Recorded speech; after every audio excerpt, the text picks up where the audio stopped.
I am Jennifer McFarlane, a C3E ambassador, and I call this like my Christmas day because this is such a treat to be amongst women. I come away encouraged, excited, enthused, that will last me for the next year. So thank you for making my Christmas day. I have the privilege of providing the Business Award. This award recognizes leaders within private entities who have accelerated or expanded the adoption of clean energy within their own business footprints or portfolios. And I'm particularly excited to give this award, this business award, because it's going to a leader, an early leader in the corporate venture world, corporate venture capital world. I have been a board director or CFO of about 5 hardware, tech, climate companies.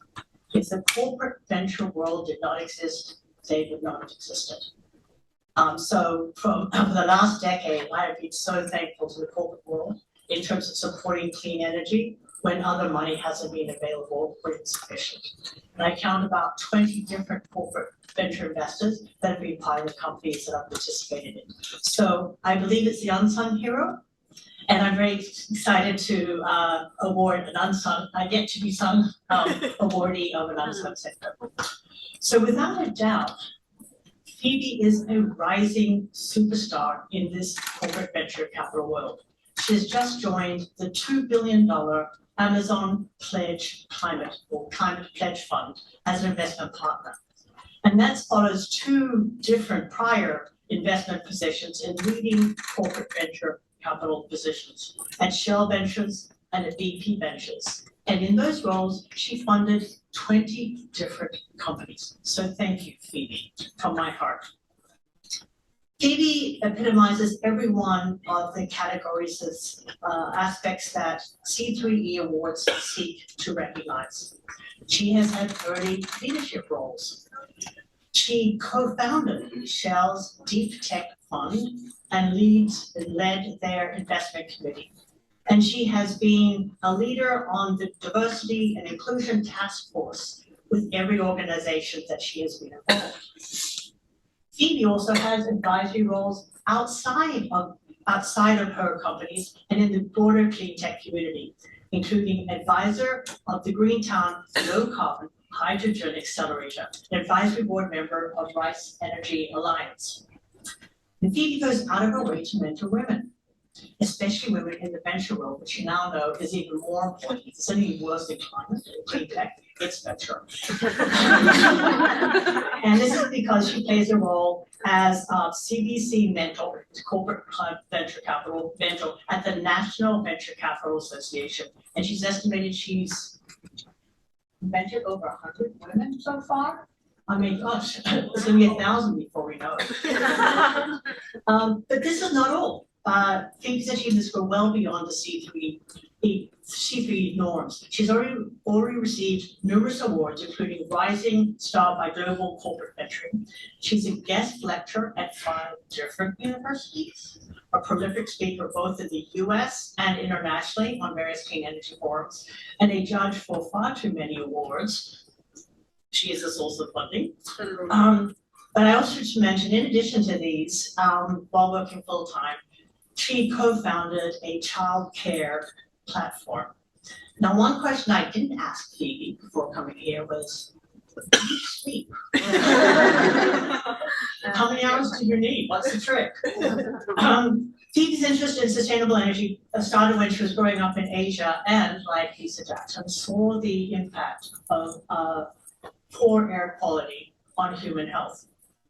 Starting her career in materials engineering, she learned that she would expand her impact if she broadened her expertise.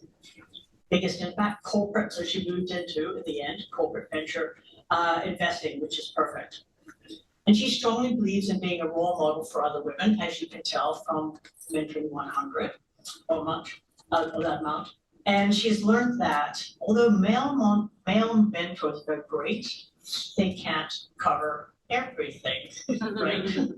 So I just want to say I am so honored and pleased to provide the last very important award to Phoebe Webb.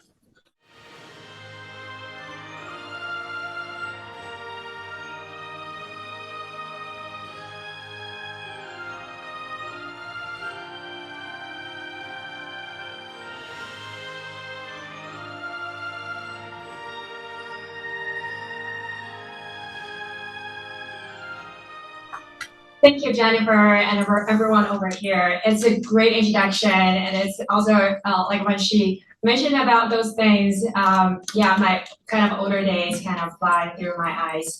It's my great pleasure, and I feel very privileged to stand over here because I know that many of you, like Jennifer, like Anna, and like Nancy and John, and many others, are the trailblazer in progressing women in the clean energy. So I'm very proud and I'm very humbled to be here.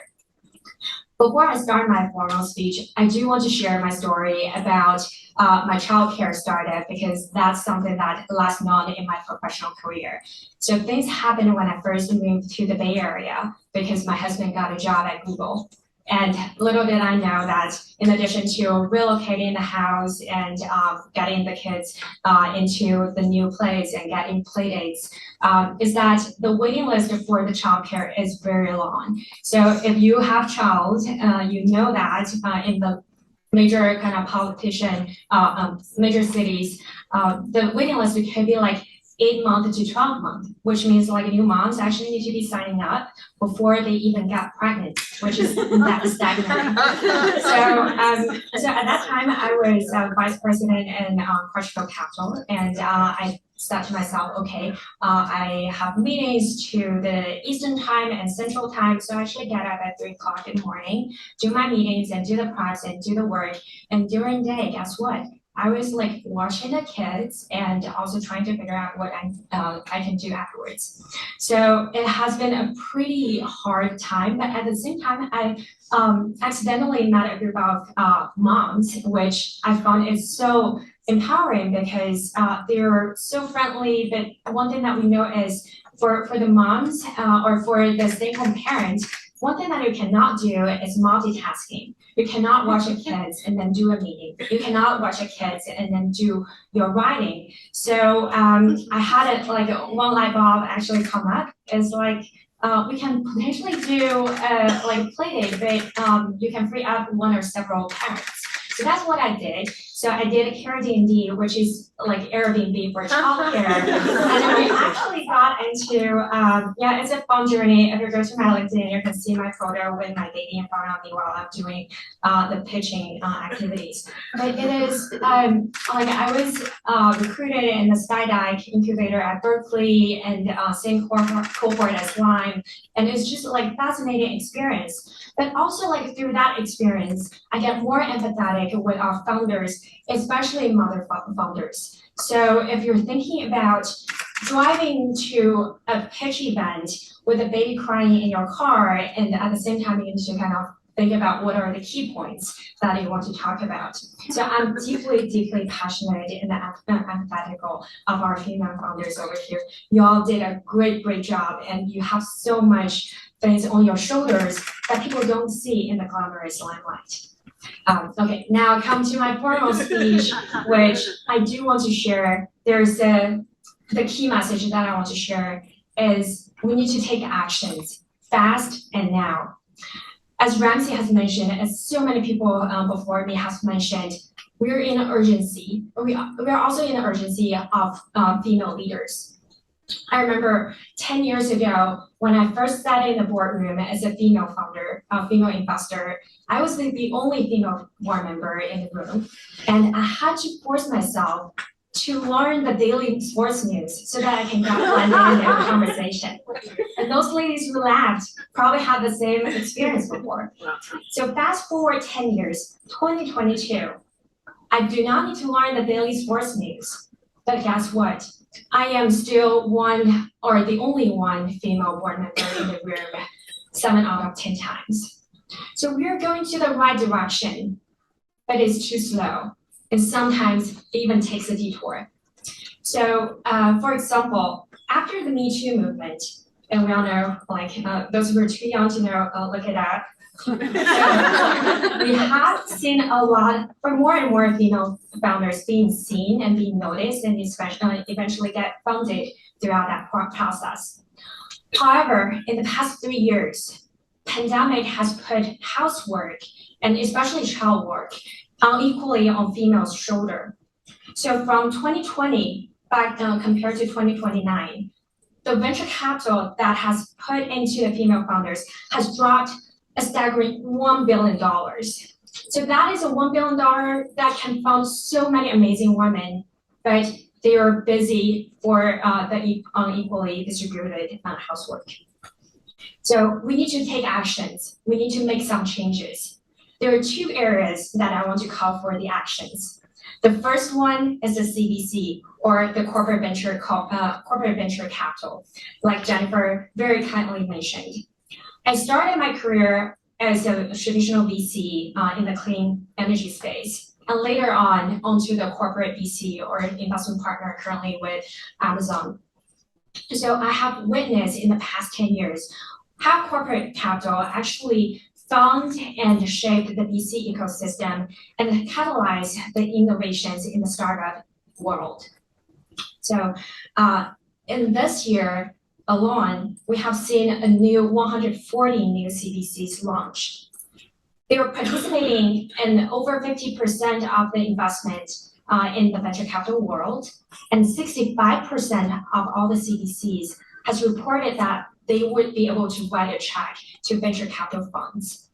This is a great resource for our female founders and also female fund managers, which is probably another very important tier, because they will be able to invest in more and more female founders, more and more minority founders. So I would urge every one of you to start looking at corporate venture capital, corporate innovations, and see how you can leverage that to achieve your goal. Second, sustainability, climate tech, and clean energy.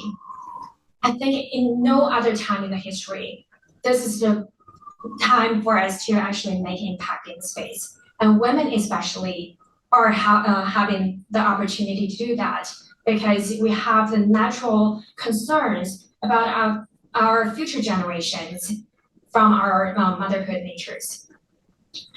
So it's very fascinating to see we have a surge of female founders, and especially in the food and agriculture space. However, it would be much better if we can see more women like Shannon, like many others, to be in the deep tech space. And I don't believe it's a pipeline issue, because over 40%, or 44% to be precise, STEM graduates are women.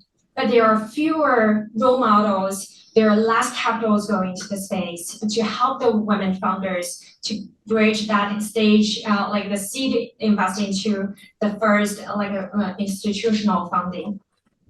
So I pledge here in the next 5 years, I will invest, advise, and mentor another 100 female founders. So if you